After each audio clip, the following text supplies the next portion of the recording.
साथियों, सबसे पहले तो उन 4 साथियों का बहुत बहुत धन्यवाद जो कल से भूखे हैं,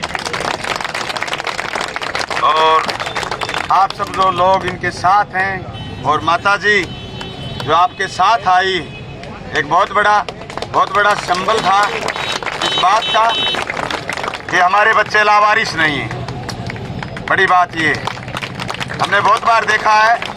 मैं गया था रीट प्रथम लेवल का जो आंदोलन चल रहा था, वो आपकी तरह बैठे थे बीकानेर। बच्चों ने कई बार मुझे कहा कि आप आइए, हमारे साथ तो कोई आ नहीं रहा। लोग ये था कि बीकानेर में न तो डायरेक्टर थे और न ही संभागीय आयुक्त थे, कमिश्नर थे, मुझे सिर्फ आईजी मिला। उस समय तक हम विधायक नहीं थे। हमने हमारी किसान सभा की लेटर पैड पर 2 लाइन लिख के दे के आए थे। ये बच्चे लावारिस नहीं है, हमारे बच्चे हैं, किसान मजदूर के बच्चे हैं, छोटे व्यापारी, छोटे कर्मचारी के बच्चे हैं, आपको इनको सुनना पड़ेगा। ये हम लिख के दे के आए थे। शाम के 5 बजे उनकी डायलॉग शुरू हो गई थी। साथियों, हम तो आपसे वादा करके गए थे, कल भी हमने चर्चा किया था। आज सुबह सचिन पायलट, जब तक हमारी विधानसभा शुरू नहीं हुई, उनसे बात हुई। उसके बाद सीएम साहब से मैंने मेरी लेटर पैड पर लिख के दिया था, क्योंकि ये अशोकर ये बाहर रह गए थे, मुझे लगा नहीं कि ये अंदर तक आ पाएंगे, इसलिए मैंने सोचा वो फिर निकल जाएंगे, तालमेल का अभाव रहेगा। मैंने विधानसभा पूरी होने से पहले मेरी लेटर पैड पर लिख के दिया था कि आप उनके एग्जाम को इन बिंदुओं के चलते जो ज्ञापन आपने मुझे दिया हुआ था, उनको लेकर के आप 3-4 महीने के लिए इसको आगे करिए। ये मैंने लिख के दिया। उसके बाद जब जैसे ही मैं बाहर निकला तो सीएम साहब वहीं थे।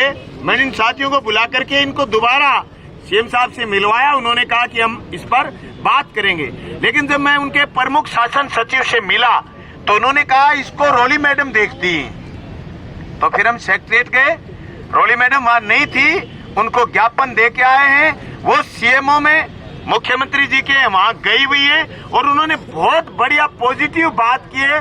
जब मैंने फोन पर बात की तो वापस उनका रिप्लाई आया कि ज्ञापन आप यहाँ रख लीजिए, लेकिन हम इस मुद्दे पर संवेदनशील हैं। मुझे लगता है कि वो कल तक आपसे बात करने, आपके मुद्दे पर जवाब पॉजिटिव आ जाएगा। नहीं तो भाई 2 दिन की विधानसभा बंद रहेगी, बलवानपुरी आपके यहाँ जम के रहेगा। पहले तो मेरा कार्यक्रम ये था कि मैं वापस भादरा जाऊंगा 2 दिन धन्यवाद करने इलाके में, क्योंकि वापस विधानसभा पर 21, 22, 23 है। या तो कल में आपका हो जाता है, नहीं फिर 2 दिन हम भी आपके यहाँ रहेंगे। हम रहेंगे तो फिर कुछ न कुछ और ज्यादा करेंगे, हम लोगों को इकट्ठा करेंगे, और जो लोग जिनके हाथ में कलम है उधर चल पड़ेंगे। चिंता मत करो, इस आंदोलन को जीतना है। और मुझे आशा ही नहीं, पूरा विश्वास है आप आंदोलन भी जीतोगे। और आप जितने लोग लड़ रहे हो ना, मैं तो ये सोच रहा हूं मैं मुख्यमंत्री होऊंगा, आप मेरी फौज होगे तो राज चलाओगे। मैं यूं हवा में नहीं फिर रहा, और मेरी तो जिंदगी का एक एक पल मैंने जिया। मैं तो आप सब में ये देख रहा हूं, मेरी फौज जो राज चलाएगी। अब यार आदमी छोटा तो क्यों सोचते।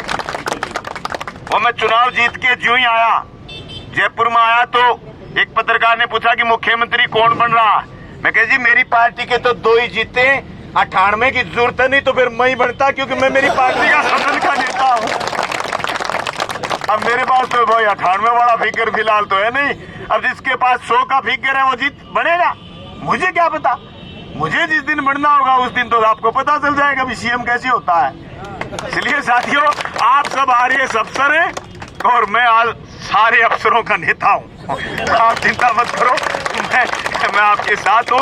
अभी मैं जा रहा हूँ, मेरे विधानसभा में कल राज्यपाल का आज भाषण हुआ था, उस पर कल बहस है, मुझे उसकी तैयारी करनी है। आप सब साथियों को बहुत बढ़िया क्रांतिकारी सलाम।